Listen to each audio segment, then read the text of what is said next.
Adilabad bar అసోసియేషన్కి చెందినటువంటి న్యాయవాది కౌశిక్ సింగ్ గారు విధి నిర్వహణలో భాగంగా ఒక నేరస్తునికి న్యాయస్థానం జారీ చేసినటువంటి నాన్ బెయిలబుల్ వారెంట్ను ఎగ్జిక్యూట్ చేయడానికి సహచర న్యాయవాది మనోజ్ను తీసుకొని నేరస్తుని ఇంటికి పోగా నేరస్తుడు పథకం ప్రకారం న్యాయవాది మీద దాడి చేయాలనేటువంటి ఉద్దేశంతో మరణాయుధాలను చేత పట్టుకొని విచక్షణ రహితంగా ఇద్దరు న్యాయవాదుల మీద దాడి చేయడాన్ని ఆదిలాబాద్ బార్ అసోసియేషన్ తీవ్రంగా ఖండిస్తూ ఉన్నది.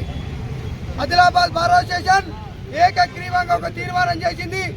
ఎవరైతే న్యాయవాదుల మీద దాడి చేసిండ్రో ఆ న్యాయవాదులకు ఎవరు కూడా న్యాయవాదులు బార్ అసోసియేషన్ చెందిన న్యాయవాదులు బెయిల్ ఇవ్వడానికి సహకరించకూడదని చెప్పేసి తీర్మానం చేయడం జరిగింది.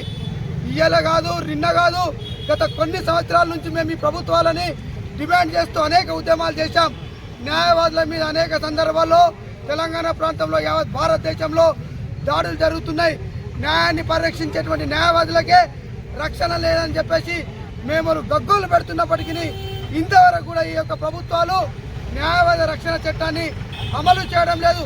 ఇప్పటికైనా న్యాయవాదులమైనటువంటి మాకు రక్షణ ఉండేందుకు వెంటనే అడ్వకేట్ ప్రొటెక్షన్ యాక్ట్ను అమలు చేయాలని చెప్పేసి, లేని పక్షంలో రాబోయే కాలంలో దశల వారీగా ఉద్యమాలను ఉధృతం చేసి ఏ రకంగానైతే తెలంగాణ ఉద్యమంలో న్యాయవాదం కీలక పాత్ర పోషించి తెలంగాణ సాధించామో ఈ న్యాయవాద ప్రొటెక్షన్ తీసేకపోయినట్లయితే ఈ ప్రభుత్వాల మెడలు వంచుదామని తెలియజేస్తూ ఈరోజు మేమందరం కూడా మూకుమ్మడిగా మా విధులను బహిష్కరించడం జరుగుతూ ఉంది.